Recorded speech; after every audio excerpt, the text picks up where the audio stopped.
بے شک تمام تعریفیں اللہ کے لیے ہیں. ہم اس کی حمد بجا لاتے ہیں، اسی سے مدد مانگتے ہیں اور اسی سے بخشش طلب کرتے ہیں. ہم اپنے نفس کی برائی اور اپنے برے اعمال سے اللہ کی پناہ چاہتے ہیں. جس شخص کو اللہ تعالی ہدایت دے دے اسے کوئی گمراہ کرنے والا نہیں، اور جسے وہ گمراہ کر دے اسے کوئی ہدایت دینے والا نہیں. میں گواہی دیتا ہوں کہ اللہ تعالیٰ کے سوا کوئی سچا معبود نہیں، وہ تنہا ہے، اس کا کوئی شریک نہیں. اور میں گواہی دیتا ہوں کہ ہمارے نبی محمد صلی اللہ علیہ وسلم اس کے بندے اور رسول ہیں. اے ایمان والو، اللہ سے ڈرتے رہو جیسے اس سے ڈرنے کا حق ہے، اور نہ مرو مگر اس حال میں کہ تم مسلمان ہو. آل عمران 101. اے لوگو، اپنے رب سے ڈرو جس نے تمہیں ایک جان سے پیدا کیا اور اسی جان سے اس کا جوڑا بنایا، اور ان دونوں سے بہت سے مرد اور عورتیں پھیلائیں. اس اللہ سے ڈرو جس کا واسطہ دے کر تم ایک دوسرے سے اپنا حق مانگتے ہو، اور رشتہ داری کے تعلقات کو بگاڑنے سے بچو. بے شک اللہ تم پر نگرانی کر رہا ہے. النساء.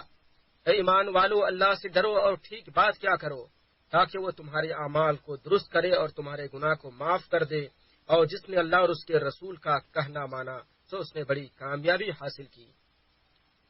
مسلمانوں، بے شک سب سے سچا کلام اللہ کی کتاب ہے، اور سب سے اچھا طریقہ محمد صلی اللہ علیہ وسلم کا طریقہ ہے. سب سے بری چیز دین میں ایجاد کردہ چیزیں ہیں، اور دین میں ہر نئی چیز بدعت ہے. ہر بدعت گمراہی ہے، اور ہر گمراہی جہنم تک لے جانے والی ہے.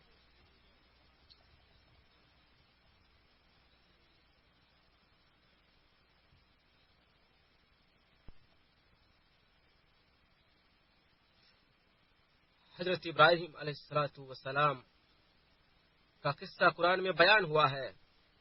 وہ اچھے دل اور صاف دل کے انسان تھے،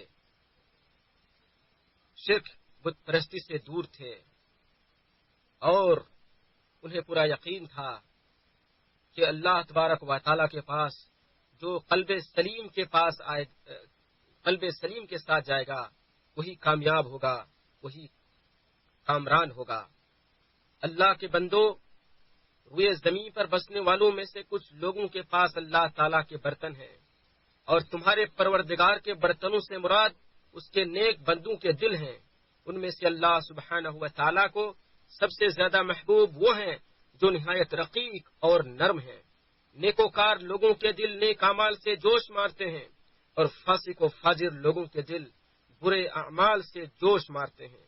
اللہ تعالیٰ ان کے ارادوں اور مقاصد کو دیکھ رہا ہے. تم بھی اپنے ارادوں پر نظر رکھو، کیونکہ انسان کے اعمال اس کے دل کے ارادے کے ہی تابع ہوتے ہیں.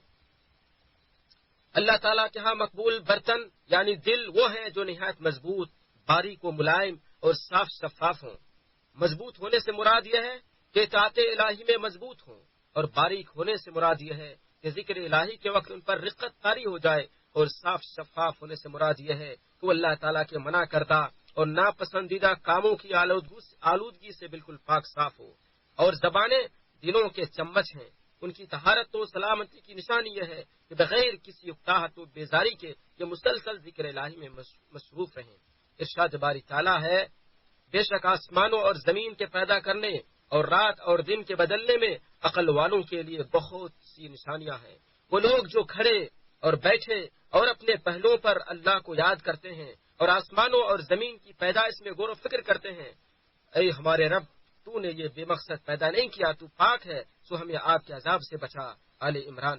اسی دل سے ہی علم سیکھا اور سکھایا جاتا ہے.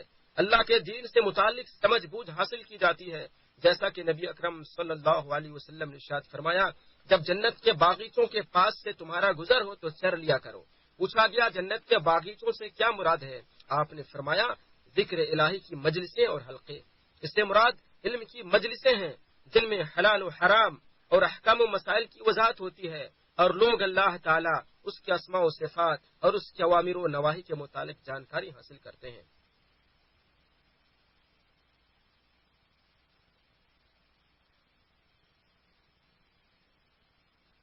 کسی مال والے کو اپنا مال کے ضائع ہونے کی اس قدر تکلیف نہیں ہوتی جس قدر ایک زندہ دل کو اپنے روزانہ کے ورد مثلا نماز، تلاوت اور ذکر و اذکار کے چھوٹ جانے کی وجہ سے ہوتی ہے. جس خوش نصیب کو بیداری اور ہوشیاری نصیب ہو گئی وہ اپنے ٹائم اور وقت کی حفاظت پر بہت حریص پایا جائے گا، اور مقروض آدمی کی طرح اپنے چلتے ہوئے سانسوں پر بھی اپنے نفس کا محاسبہ کرے گا۔ وہ اپنے اقوال و افعال کو درست کرے گا اور رضا الہی کے حصول کی خاطر ان میں اخلاص پیدا کرنے کی پوری کوشش کرے گا۔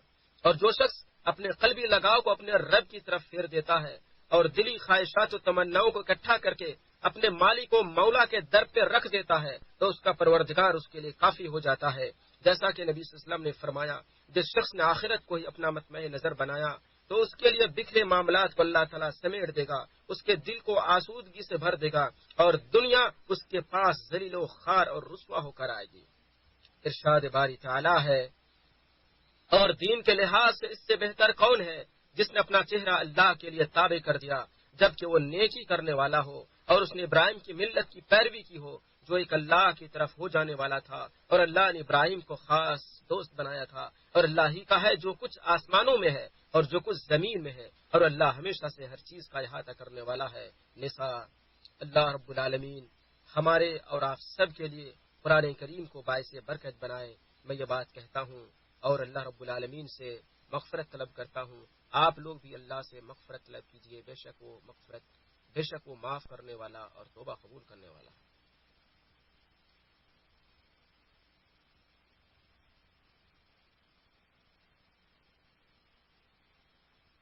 تمام تعریفیں اللہ کے لیے ہیں، بہت زیادہ تعریفیں ہیں، پاکیزہ تعریفیں، اتنی تعریفیں کہ اللہ رب العالمین خوش ہو جائیں، اور اللہ رب العالمین اپنے نبی محمد صلی اللہ علیہ وسلم پر رحمت نازل فرمائے۔ اے اللہ تو ان پہ رحمت نازل فرما، سلامتی نازل فرما، ان کی آل و اصحاب پر رحمت نازل فرما۔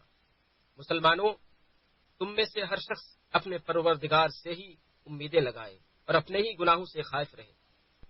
انسان کے گناہ اس وقت تک معاف نہیں ہوتے جب تک کہ اس کے اعمال درست نہ ہوں، اس کے اعمال اس وقت تک درست نہیں ہوتے جب تک اس کے اقوال درست نہ ہوں، اور اللہ تعالیٰ کا تقویٰ ہی وہ چیز ہے جس کے ذریعے زبانیں سیدھی رہتی ہیں۔ ارشاد باری تعالیٰ ہے، اے ایمان والو اللہ سے ڈرو اور ٹھیک بات کیا کرو تاکہ وہ تمہارے اعمال کو درست کر دے اور تمہارے گناہ کو معاف کر دے، اور جس نے اللہ اور اس کے رسول کا کہنا مانا تو اس نے بڑی کامیابی حاصل کی۔ نبی اکرم صلی اللہ علیہ وسلم کا ارشاد ہے، کسی آدمی کا ایمان اس وقت تک درست نہیں ہو سکتا جب تک اس کا دل درست نہیں ہوتا، اور کسی کا دل اس وقت تک صحیح نہیں ہو سکتا جب تک اس کی زبان راہ راست پر نہیں آ جاتی، اور ایسا شخص جنت میں داخل نہیں ہوگا جس کے شرور سے اور فتنے سے اس کا ہمسایہ اور پڑوسی محفوظ نہیں ہوتا۔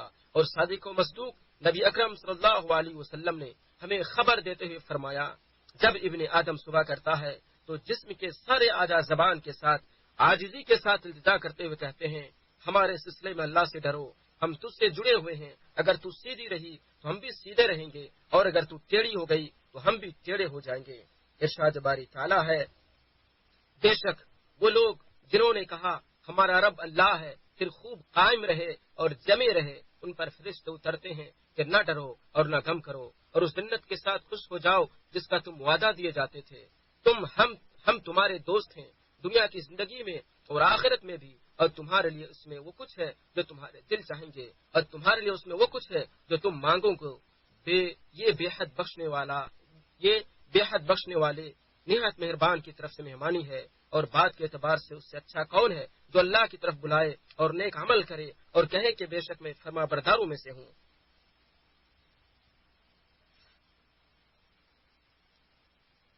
اللہ کے بندو، آپ صلی اللہ علیہ وسلم پر درود و سلام بھیجو، کیونکہ اس سے دل نرم ہوتا ہے، برکت نازل ہوتی ہے۔ اے اللہ ہمارے سردار و آقا محمد صلی اللہ علیہ وسلم پر رحمت نازل فرما، سلامتی نازل فرما۔ اے اللہ انہیں اعلی مقام عطا فرما۔ اے اللہ ان کو بہترین بدلہ عطا فرما وہ پوری امت کی طرف سے۔ اے اللہ تو ان کے تمام ساتھیوں پر بھی رحمت نازل فرما، انہیں بھی جنت کا مقیم بنا اور ان کے درجات کو بلند فرما۔ اے اللہ ہم تجھ سے دین و دنیا کے ہر معاملے میں ثابت قدمی کا سوال کرتے ہیں، اور رشد و بھلائی کے کام انجام دینے میں عزم و حوصلے کا سوال کرتے ہیں. ہم تجھ سے تیری رحمت کو واجب کرنے والی چیزوں کا اور ان اسباب کا سوال کرتے ہیں جو تیری مغفرت کو ہمارے لیے لازمی بنا دیں, اور ہم تیری نعمتوں کے شکر اور اچھے طریقے سے تیری عبادت کرنے کا بھی سوال کرتے ہیں. ہم تجھ سے قلب سلیم اور سچی زبان کا سوال کرتے ہیں, اور ہم اس خیر کا بھی سوال کرتے ہیں جو تیرے علم میں ہے, اور ہر اس شر سے تیری پناہ چاہتے ہیں جو تیرے علم میں ہے, اور ان تمام گناہوں سے استغفار کرتے ہیں جو تیرے علم میں ہے, کیونکہ تو ہی چھپی ہوئی چیزوں کو خوب جاننے والا ہے. اے اللہ, مسلمانوں کو بہترین حکمران عطا فرما, اور ان کے شریر لوگوں کے شر سے انہیں کافی ہو جا. تو ہمارے امام کو اپنی ہدایت کی توفیق دے, ان کو اپنی رضا کے مطابق عمل کرنے کی توفیق دے, ان کی رشتوں ہدایت انہیں الہام کر دے, اور انہیں نیکوکار ناصح وزیر عطا فرما جو خیر و بھلائی کی طرف ان کی رہنمائی کرے اور اس میں ان کی مدد بھی کرے. اے اللہ, تو ان کے ولی عہد اور ان کے تمام اعوان و انصار کو خیر کی توفیق عطا فرما. اے اللہ, ہم آگ اور قبر کے فتنے اور عذاب سے تیری پناہ چاہتے ہیں, اور مالداری و ثروت کے فتنے اور فقر و فاقہ کے فتنے سے بھی تیری پناہ چاہتے ہیں. اے اللہ, ہم دجالی فتنے کے شر سے بھی تیری پناہ چاہتے ہیں. اے اللہ, ہمارے دلوں کو پانی, برف اور اولوں سے دھو دے, اور ہمارے دلوں کو گناہوں سے یوں پاک صاف کر دے جیسے سفید کپڑے کو تو نے میل کچیل سے پاک کیا. ہمارے درمیان اور ہمارے گناہوں کے درمیان اتنا فاصلہ کر دے جتنا فاصلہ مشرق و مغرب میں ہے. اے اللہ, ہم سستی, کاہلی, بڑھاپے, قرض اور گناہ سے پناہ مانگتے ہیں. اے اللہ ہمارے رب, تو ہمیں بھلائی عطا کر آخرت میں بھی اور دنیا میں بھی. اے اللہ کے بندو, اللہ کا شکر ادا کرو, وہ تمہیں اور مزید نوازے گا.